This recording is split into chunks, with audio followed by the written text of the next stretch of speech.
आज भिडटी समस्त चाषी और भाई भौणी मान गोटे इम्पोर्टाट अपडेट कारण राज्य सरकार तरफ नुआ वर्ष जहाँकि जो मैंने योग्य हिताधिकारी रही समस्त योग्य चाषी को चिन्हट कर गोटे यूनिक आईडी प्रदान कर पूर्व राज्य सरकार तरफ घोषणा कर तो जो यूनिक आईडी माध्यम राज्य सरकार जेकोसी सरकारी स्कीम जमीती फसल बीमा सीएम किसान योजना पीएम किसान योजना यही उभय केंद्र सरकार एवं राज्य सरकार तरफ प्रदान कर समस्त स्कीम लाभ केमिति समस्त योग्य हिताधिकारी पाइपर तेणु से सरकार तरफ समस्त चाषी और भाई भौणी मान गोटे यूनिक आईडी प्रस्तुत कर बंदोबस्त कर जो विषय ऑलरेडी मु पूर्व वीडियो बनई जो थे कि आपण मानकर जनवरी 1 रु मार्च मास 30 तारीख पर्यंत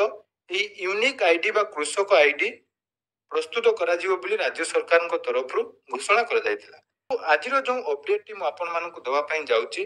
जो अपडेट टी आपण मैंने जानवा निहाती दरकार कारण देखो सरकार तरफ जो निष्पत्ति चाषी और भाई भौणी मान यूनिक आईडी प्रदान कर तो यही आईडी टी मोस्ट इम्पोर्टाट कारण जदि आपण मैंने आईडी टी पाउचंती ताहले आपण माने समस्त स्कीम रो लाभ पाई परिबे किंतु जदि आपण मानक पाखरे आईडी टी क्रिएट हे पार नहीं ताहले आपण माने कोनोसी भी स्कीम रो लाभ पाई परिबे नहीं तेणु ए जो आईडी बाय कृषक आईडी टी जो मानक प्रदान करा जिवो तो को माने ए कृषक आईडी पाइबे एवं केमिति आपण मानक रजिस्ट्रेशन होबो सेटा आपण मानक मन रे डाउट रहउची ऑलरेडी यूट्यूब रे बहुत सारा यूट्यूबर भाई और भौणी मैंने देखुची मत बहुत सारा शेयर कर रेजिस्ट्रेशन ऑलरेडी आरंभ कर दे सारे देखो से जो रेजिस्ट्रेशन आपण मानक देखा वर्तमान सुधा से जो रेजिस्ट्रेशन जदि देखिए आपण रेजिस्ट्रेशन करिसेंती ताले आपण मानक मु 100% गारंटी दोची प्रूफ सहित मध्य आज वीडियो रे कहबी 100% आपण मानकर कृषक आईडी टी रिजेक्ट हबो एवं परवर्ती समय आपण माने बहुत सारा असुविधार सम्मुखीन हेबे तो जो कृषक आईडी आपण मानकर रेजिस्ट्रेशन हबो तापई सरकार तरफ जो घोषणा करा जायतिला जे जनवरी 1 रु आपण मानकर रेजिस्ट्री आरंभ होबो बा रेजिस्ट्रेशन आरंभ होबो किंतु ए जो रेजिस्ट्रेशन हबो ग्राम पंचायत स्तरीय कैंप माध्यम रे आपण मानको प्रोवाइड करा जिवो मन रखंतु ए जो रेजिस्ट्रेशन आपण मानको ग्राम पंचायत कैंप माध्यम रे जाकी रेजिस्ट्रेशन करा जिवो एवं यार मध्ये गोटे पोर्टल रहिछि जोटा कि कृषक रजिस्ट्री पोर्टल जो कि OTFR agristack.gov.in से रेजिस्ट्रेशन हम ता सहित जनसेवा केन्द्र में आपण मान रेजिस्ट्रेशन हम किंतु रेजिस्ट्रेशन जो आपण मानकर बहुत सारा वीडियो वर्तमान वायरल होची जे ऑनलाइन रेजिस्ट्रेशन जदि आपण माने करूचंती ताले देखंतु आपण मानकर रेजिस्ट्रेशन रिजेक्ट होबार बहुत संभावना अछि तार मध्ये प्रूफ मु आपण मानको ए वीडियो रे देबी जे कोन पई रेजिस्ट्रेशन प्रूफ रिजेक्ट होबो तेणु ए जो रेजिस्ट्रेशन आपण मानकर होबो तार प्रत्येक पंचायत रे आपण मानकर कैंप माध्यम रे ए रेजिस्ट्रेशन कार्यक्रम आरंभ करा मन रखंतु आपण मानक पंचायत रे जाकी कैंप गुटे ऑर्गेनाइज होबो जेबे भी प्रथम थर पई आपण मानकर कैंप होबो सेही कैंप आरंभ होबा दिन ठारू 30 मार्च पर्यंत जाकी 3 मास आपण मानक पाखरे समय रहिबो आपण मानकर जाकी पंचायत को जाई ऑफलाइन माध्यम रे निज निजर फॉर्म आपण माने सबमिट करि परिबे ता सहित जो ऑनलाइन रेजिस्ट्रेशन वर्तमान सुधा आरंभ होई नहीं एवं जहाँकि सूचना अनुसार ये जो ऑनलाइन रेजिस्ट्रेशन आपण मानकर जनवरी 10 तारीख पर प्रॉपर्ली काम करिवो एवं वर्तमान तक पोर्टल मध्ये चालू नाही पोर्टल आपण माने चेक करि परिबे किंतु ऑलरेडी जो माने रेजिस्ट्रेशन करि दैचंती बा केमिति रेजिस्ट्रेशन करिवे बोली भाबुचंती सेमानको पई सबटारो बेस्ट उपाय रहिछि आपण मानकर पंचायत स्तरीय जो कैंप होबो सेही कैंप रे आपण मानको रेजिस्ट्रेशन करिया पई पड़िबो एवं जो आवश्यक डॉक्यूमेंट जोटा आपण मानकर भी मध्ये गोटे डाउट रहउछि डॉक्यूमेंट हिसाब रे जो मानकर जमी रेकर्ड अछि से माने जाकी निज नाम रे करि परिबे ता सहित जो मानकर निज नाम रे जमी नाही बापा बा जेजा बापाଙ୍କ नाम रे जमी अछि से विषय रे कैंप रे आपण मानकु डिटेल्स कह दिबो ता सहित आपण मानकु आ गुटे इंपोर्टेंट अपडेट जाकी म दवा पई चाहूची जो आपण मानकर जदी निज नाम रे जमी नाही आपण मानकर जाकी बापाଙ୍କ नाम रे जमी अछि सेमानको रेजिस्ट्रेशन करिया पई हेले आपण मानकु जे कैंप रे कोन कोन डॉक्यूमेंट लागिवो एवं आपण माने कोन केमिति आवेदन करिवे सेटा कैंप रे आपण मानकु संपूर्ण डिटेल्स दिया जिवो देखंतु आपण माने YouTube रे बहुत सारा वीडियो देखछुनी से वीडियो रो आगे सत्य आलोचना करंतु कारण देखंतु जो ए विषय रे मु मध्ये हमर कृषि अधिकारी सहित कथा ही सारिछि ତା ସହିତ ଟୋଲ ଫ୍ରି ନମ୍बर जोटा रही कृषि हेल्पलाइन नंबर से नंबर रे कथा सारा अधिकारी कौन सूचना देते सेटा आपण मैंने शुणु जहाद्वारा कि आपण मैंने जानीपारे जो मुझे जो अपडेट टी देती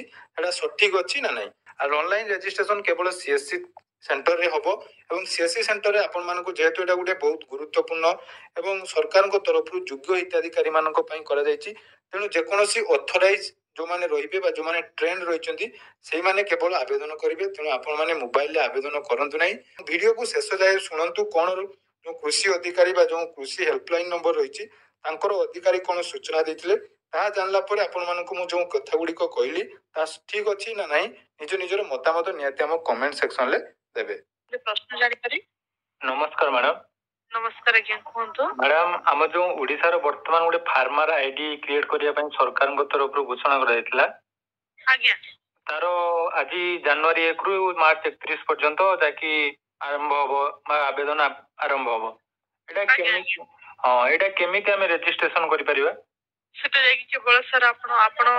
पंचायत कैंप जो पड़िबो पंचायत कैंप जाकी आज सब कैंप स्टार्ट हो गलानी तब आपण कैंप रे जाकी करि परिबे। आज्ञा जदि जनसेवा केंद्र रे करिया चाहूथिबे जनसेवा केंद्र पे टाइम अछि माने वर्तमान तो अप्लाई होनी से 10 तारिख रो अप्लाई हो जनवरी 10 तारिख बुझिबो छथि। आज्ञा हां तारे जदि जनसेवा केंद्र रे अप्लाई करिया चाहूथिबे त अपेक्षा करिया पड़िबो जदि कैंप रे अप्लाई करिवे आज की आज पर तो स्टार्ट है अपन जो डेट रे जाई करबे। हां मैडम जो कैंपटा कोन माने गुटिए दिन प्रति पंचायत रे ना ए लगातार सर एटा 2 मास तक चली। हां माने हमें जते हां जने चासी जते बेले चाहिले से कैंप को जाई जाकी रजिस्ट्रेशन करबे हम पर्टिकुलर भी कोई पर जते बेले जाई हां नहीं ना नहीं माने मो कहया पई चाहू छी आम पंचायत रे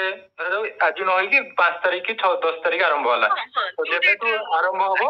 ता परे होची आ आरंभ होबो तो ऑनलाइन वर्तमान देखो बेटर होबा हां सेटा आ मैडम जो ऑनलाइन ले गुडे जो देइथिले जो जोटे रजिस्ट्रेशन होबो कोन गुडे कोन थिला जेटा एग्री कोन गुडे स्टेक नाइन OTFR.exe हां तो सेइथरे जदि जने वर्तमान सेल्फ लॉगिन करिवो कि नाही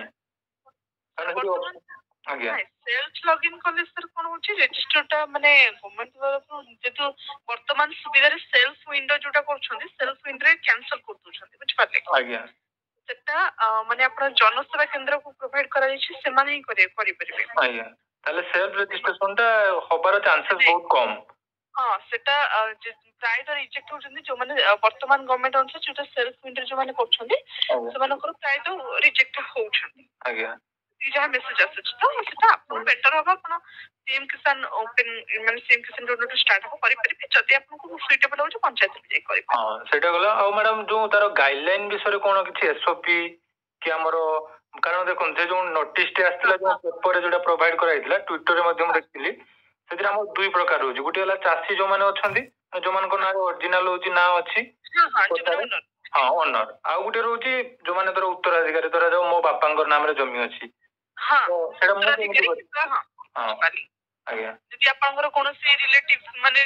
आपनकर किछि हेइथिबे पापा होंतो जेजे बापा होंतो किछि भी जदि आपनको ताका चाष में चाष करथिबे ताकर डेथ सर्टिफिकेट भी देई परिबे तो ए सब देकी आपन सटी पंजीकरण कर सला परे रजिस्ट्री करिवे। हां नहीं मैडम धर जो बापा बे अछंती बापांकर बयस अधिक हलानी तो मु चाहू छी तोर मो नारे करिया पई ताले सेठी कोन डॉक्यूमेंट आवश्यक हो सेठी आपनकर बापांकर संपूर्ण डॉक्यूमेंट्स लेकी जिबे सेठी जमी प्रथमे जाई पछते भी जमी ओनर फास्ट जेतु होछि जति जमी ओनर जने नाहांती सेठी जगह आपन किछ ऑप्शन देई परिबे तो ऑप्शन दे माने तांको से लेकी पछर देबे रूल रेगुलेशन को हिसाब रे होछ हम सर कहि परिबे खाली जा गाइडलाइंस ऊपर जहाँ सिस्टम से ऊपर कहि परिबे बुझ पाले आज्ञा ये रे करछन्ती केसी कोन करूछन्ती तो गोटे दिन के अपन तांको से टिके पंचायत रे कांटेक्ट कर दियंतु पंचायत रे माने हमें कहां को सहित कांटेक्ट करियो पंचायत रे को अधिकारी अपन टिके पंचायत दियंतु कैंप आपन को पंचायत केबे पडुची आज्ञा से अनुसार जे से कैंप रे टिके कथा हिचिबे कि यदि आपन को बापांकर चाष जमी अछि किंतु आपन सेटा रजिस्ट्री आपन नारे करे चाहछते आपन से माने करि परिबे कि से माने हां माने किछ कहउछ कि हमें करि परिबो देन आपन को कोन कोन डॉक्यूमेंट्स दरकार हबो आपन को नारे करिया पे सेटा बुझी कि नेकी करिबे।